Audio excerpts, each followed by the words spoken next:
Eh, ada pembangkitan tegangan tinggi impuls, kemudian pembangkitan tegangan tinggi AC atau bolak-balik, kemudian ada kegagalan isolasi atau breakdown. Ada juga kemarin termasuk juga di kegagalan isolasi ini adalah partial discharge atau peluahan muatan sebagian. Kemudian ada kegagalan isolasi cair dan yang juga sudah kita bahas itu mengenai petir. Pada kesempatan ini kita akan mengulang sedikit mengenai petir ini, yaitu pengaman atau proteksi petir. Baiklah, saya akan share screen untuk perkuliahan.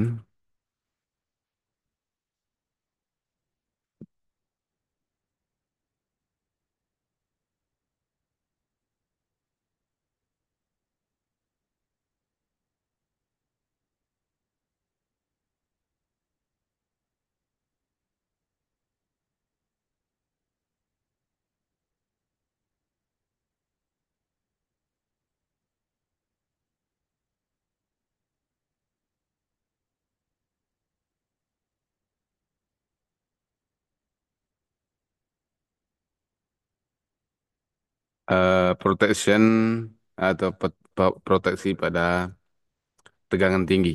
Jadi sebelum kita masuk ke proteksi mengenai proteksi petir, kita masuk ke proteksi pada teknik tegangan tinggi.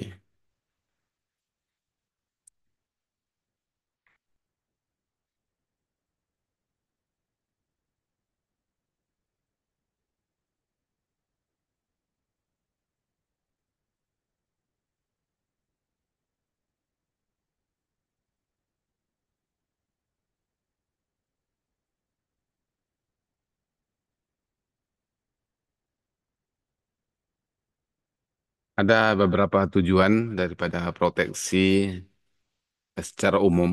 Secara umum tujuan dari proteksi adalah satu mengamankan peralatan terhadap kerusakan akibat gangguan. Dan nanti pembahasan seperti ini akan dibahas juga atau telah dibahas juga mungkin ya pada mata kuliah sistem proteksi.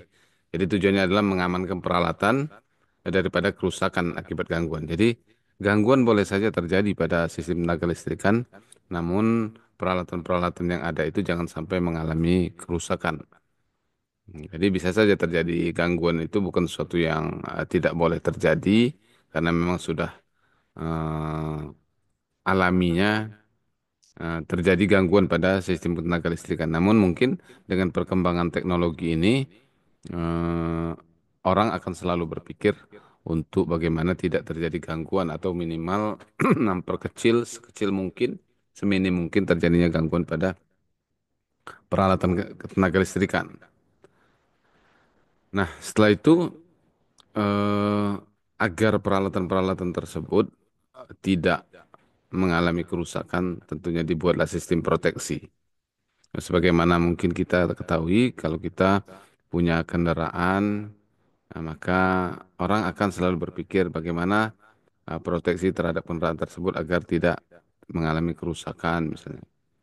Ataupun orang sendiri yang menggunakan kendaraan tersebut menjadi aman. Kemudian melokalisir sehingga pemadaman bagi konsumen diusahakan minimal dan sesingkat mungkin. Maksudnya adalah agar kalaupun terjadi pemadaman ataupun tidak bisa dihindari terjadinya gangguan tadi, maka eh, di apa dibuatlah agar gangguan itu hanya mengganggu atau katakanlah di sini saya sebut dengan kata merusak. Merusak hanya sebagian kecil saja. Jadi jangan sampai dia gangguan di satu tempat yang seharusnya cuma dialami oleh satu tempat saja, dia menjadi gangguan yang luas atau besar. Kemudian hmm, mencegah runtuhnya sistem sehingga pemadaman total atau blackout dapat dihindari. Nah, jadi kan bisa saja gangguan itu terjadi satu titik atau satu daerah agar supaya gangguan itu dilokalisir, jangan sampai dia terjadi pada tempat-tempat yang lain sehingga mengakibatkan gangguan secara total. Jadi apa penyedia tenaga listrik akan berpikir bagaimana agar gangguan yang terjadi itu hanya gangguan lokal saja. Dalam sistem tegangan tinggi atau secara umum, alat proteksi itu adalah yang pertama relay. Relay ini adalah yang mendeteksi atau yang merasakan adanya gangguan atau tidak. Kemudian ada pemutus beban atau pemutus tenaga atau circuit breaker di apa orang PLN biasanya lebih dikenal dengan pemutus tenaga atau PMT.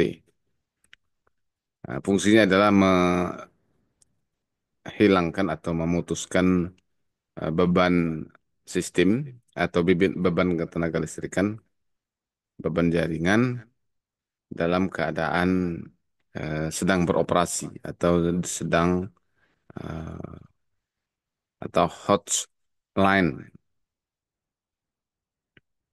Jadi ketika dalam keadaan beroperasi sistem tenaga listrik itu maka memutuskannya itu dengan menggunakan circuit breaker ini. Kemudian ada trafo arus atau current transformer. Jadi current transformer ini adalah untuk menurunkan arus sehingga arus tersebut bisa dibaca atau dirasakan eh, oleh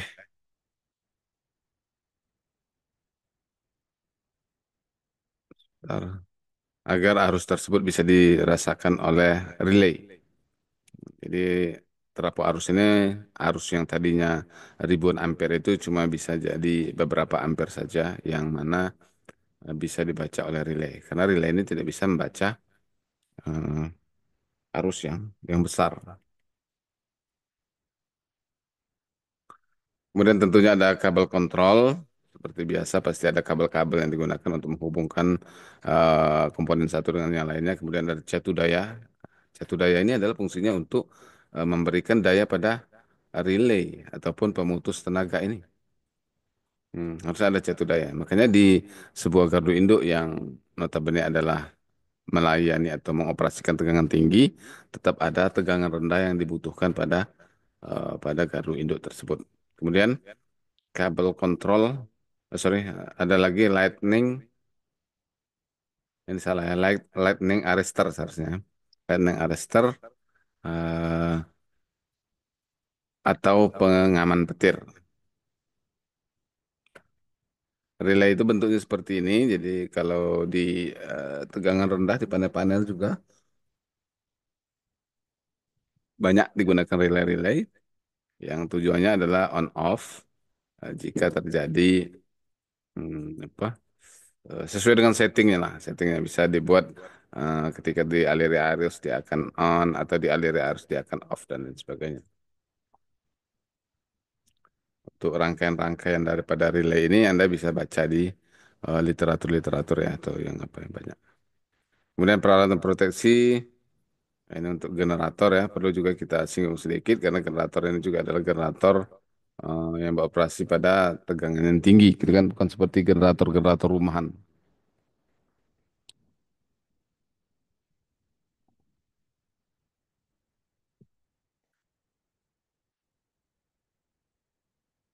Ada relay arus lebih untuk memproteksi daripada arus yang terlalu besar.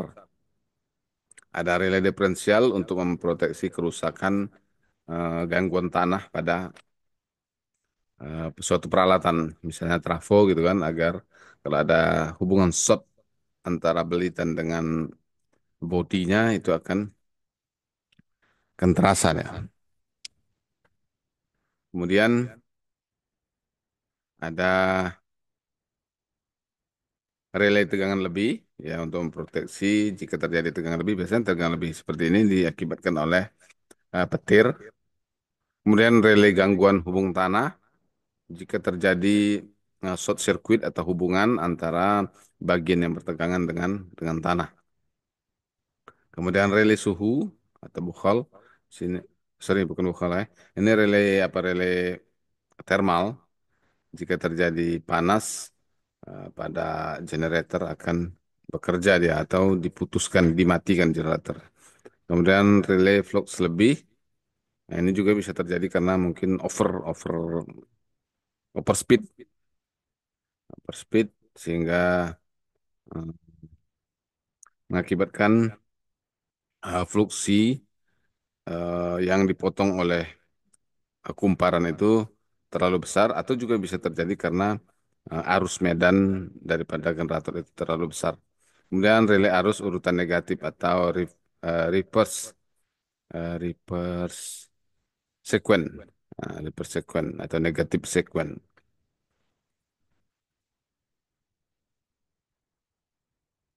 Ya kalau ini untuk trafo, nah relay trafo ini ada relay Buchholz tadi yang seperti yang salah saya sebutkan tadi. Ada relay arus lebih, kemudian relay hubung tanah, sama juga. Relay diferensial, relay Buchholz, relay suhu, dan relay arus urutan negatif. Jadi dalam proteksi tegangan tinggi ini ada pemutus beban atau circuit breaker. Sebuah pemutus beban harus bertindak atau bekerja sebagai sebuah isolator, memutuskan atau mengisolasi dan juga bisa bertindak sebagai penghantar atau eh, konduktor menghantarkan arus beban sepanjang umur pemakaiannya atau selagi digunakan. Dapat membawa dan memutuskan arus hubung singkat. Nah, kemudian kalau terjadi hubung singkat, itu kan arusnya kan lebih mengalir kan di circuit breaker atau di jaringan itu, maka dia harus diputuskan arus hubung singkat tadi. Maka kalau diputuskan, eh, hilanglah arus hubung singkat pada jaringan itu. Karena arus hubung singkat ini sangat besar. Nah, karena terjadi dia pada saat tahanannya itu sama dengan nol.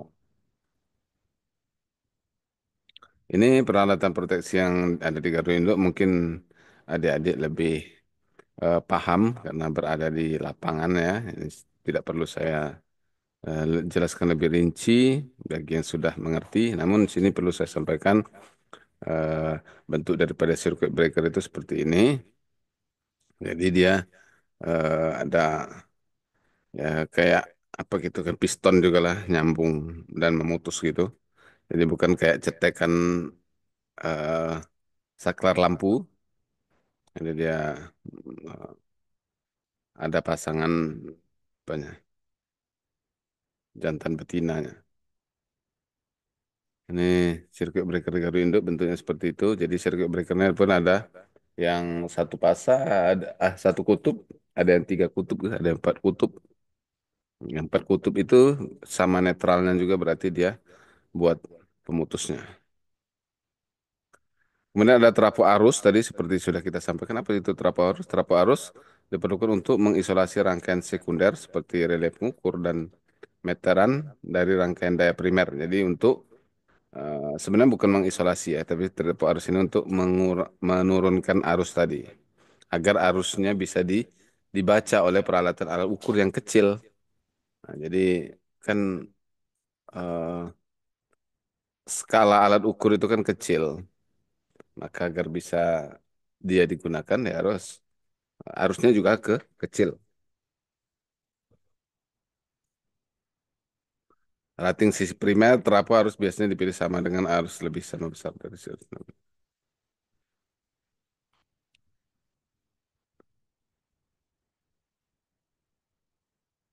Sorry.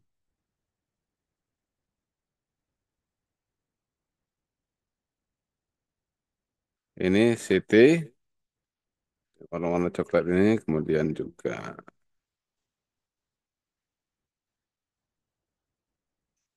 hmm, ini di bentuknya di gardu induk ya, yang ada di gardu induk pasangan luar atau outdoor. Kemudian peralatan tadi ada kabel kontrol. Jadi di kabel kontrol ini bagaimana apa usahanya agar mudah dikenali. agar mudah dikenali, maka dia pun perlu dikasih nama. Jadi kalau ada adik juga mau misalnya menyusun penelitian bisa juga mengenai kabel kontrol ini.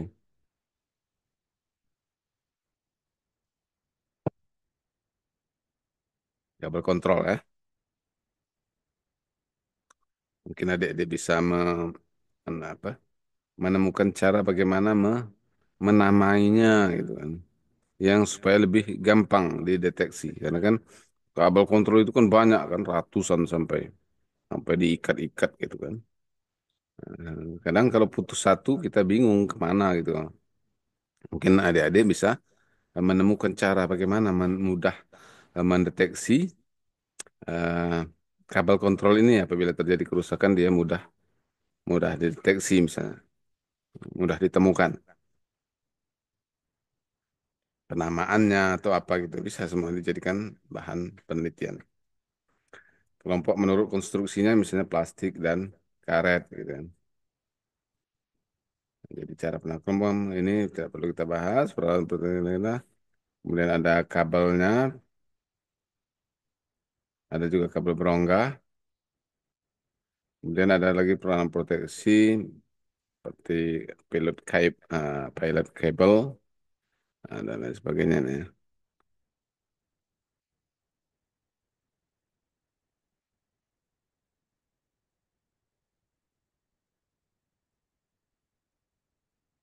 Jadi untuk mempertahankan kondisi tingkat operasi dengan daerah jangkauan resistansi eh,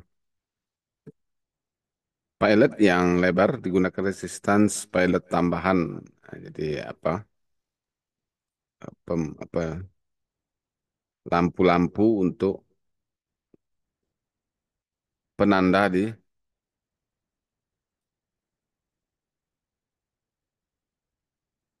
papan bot proteksi tadi. Jadi kalau di apa tuh di Garmin itu kan orang udah tahu gitu kan ketika ada gangguan di satu tempat itu dari lampu pilot-pilot itu bisa mereka deteksi karena lampu-lampu itu akan hidup, akan hidup. Ini kabel ya, kabel high voltage direct current. Nah, dia akan berbeda dengan high voltage alternating current. Kemudian kita masuk ke arrestor atau penangkap petir. Penangkap ini yang bukan penangkal. Jadi alat pelindung bagi peralatan sistem tenaga listrik terhadap sambaran petir. Jadi ini alatnya untuk melindungi daripada eh, petir. Pada kondisi normal, arrestor berfungsi sebagai isolator. Jadi pada keadaan tidak ada petir, dia itu berfungsi sebagai isolator. Ketika ada petir, dia bukan berfungsi sebagai konduktor atau penyalur petir tadi. Itu ya. Jadi kalau petirnya sudah tidak ada lagi, dia akan kembali lagi menjadi isolator. Ini tipe isolator, ini yang di tiang arrestor ya, arrestor yang warna putih ini.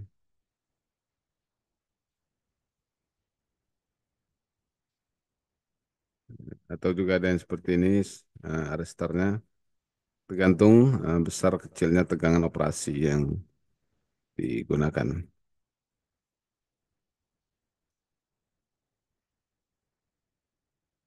Kemudian pemilihan arrestor, kebutuhan perlindungannya, kekuatan isolasi dari alat yang dilindungi dan karakteristik impuls dari arrestor. Jadi arrestor apa yang akan digunakan itu tentunya sudah harus apa, dibeda-bedakan antara keperluan yang satu dan keperluan yang lainnya.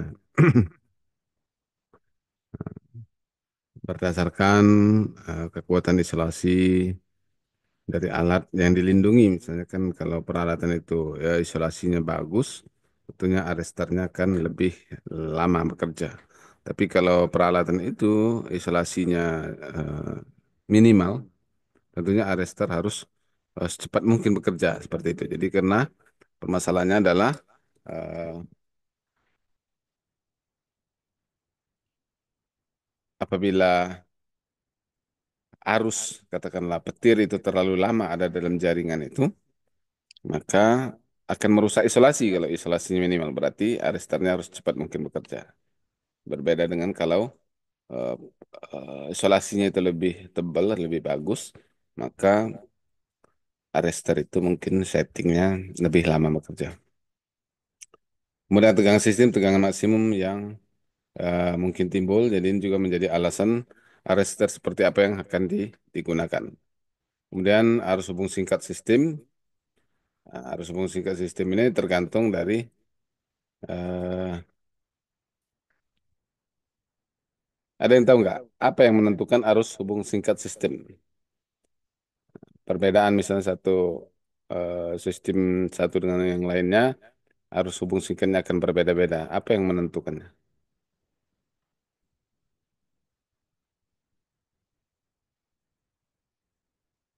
Kalau kita berbicara mengenai rangkaian listrik kan, bahwa hubung singkat itu terjadi misalnya kalau positif dan negatif diketemukan. Tentunya di antara positif dan negatif itu akan ada tahanan. Tahanan apa? Tahanan kabel. Karena pada prinsipnya dia tidak ada dipasang tahanan kan di dalam apa eh, di rangkaian sistem tenaga listrikan itu kan semua penghantar kemudian ada apa isolator-isolator untuk pengaman agar tidak terhubung ke tiang. Jadi tidak ada tahanan yang dipasang secara sengaja. Namun kabel itu sendiri punya nilai tahanan. Kemudian juga dia punya nilai L atau induktansi dan punya nilai kapasitansi. Dari sini maka bisa menentukan seberapa besar arus hubung singkatnya. Semakin jauh jaringan panjang tentunya tahanannya akan semakin besar, arus hubung singkatnya juga akan kecil jika tegangannya sama atau kapasitas daripada eh, trafonya atau generatornya itu sama, maka arus hubung singkatnya akan berbeda jika eh, tahanan penghantar itu berbeda. Kemudian jenis arrester juga ada karena untuk gardu atau saluran atau distribusi. Kemudian ada faktor kondisi luar, normal atau tidak normal, faktor ekonomi, ongkos pemakaian, pemeliharaan, dan lain sebagainya. Jadi kesimpulannya sebuah sistem tenaga listrik yang bertujuan untuk membangkitkan dan menyediakan energi listrik bagi para pelanggan atau konsumennya harus memenuhi syarat keandalan yang tinggi namun tetap ekonomis. Jadi dia harus andal. Andal itu artinya tidak mudah terjadi gangguan.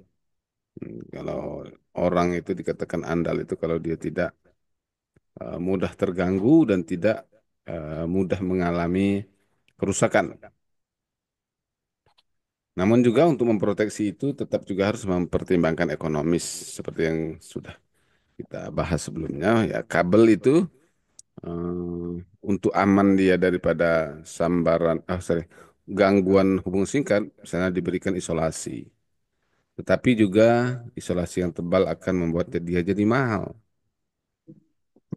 Begitu juga tegangan.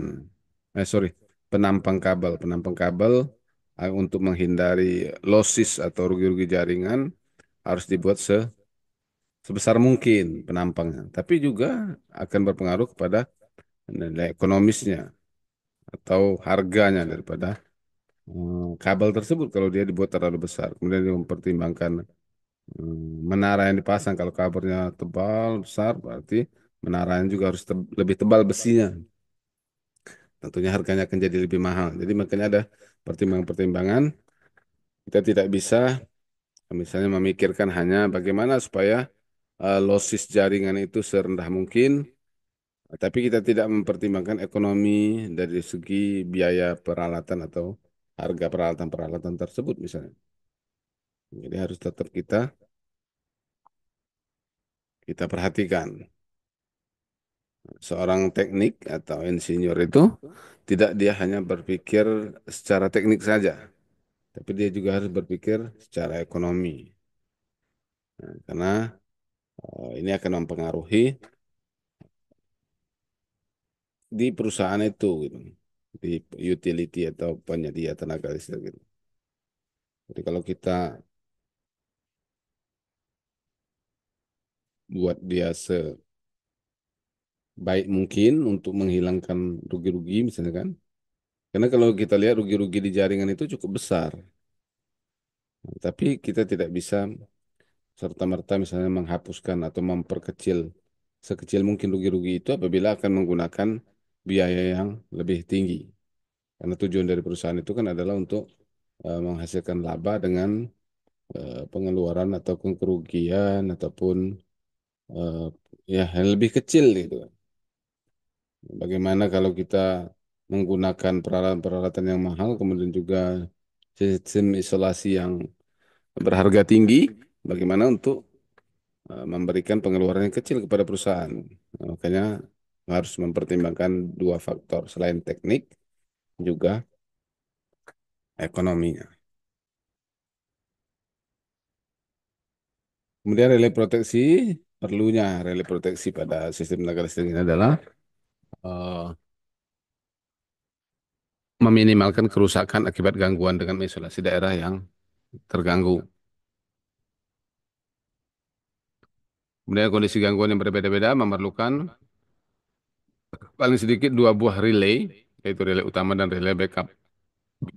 Jadi perlu ada backup relay. Jangan sampai ketika relay ini terganggu satu-satunya mengakibatkan terganggunya sistem proteksi yang akan mengakibatkan kerusakan. Jadi relay utama menghilangkan gangguan dalam daerah yang dilindungi secepat mungkin, sedangkan relay backup akan bekerja jika relay utama gagal. Jadi ada kemungkinan gagal dari relay itu harus kita persiapkan.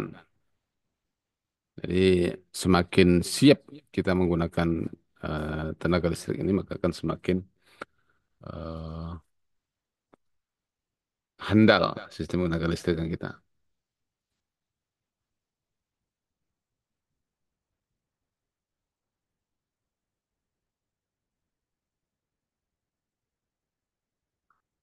Oke, itu untuk pembahasan mengenai proteksi pada eh, tegangan tinggi yang mana penting dibuat untuk mengamankan sistem ketenaga listrikan kita.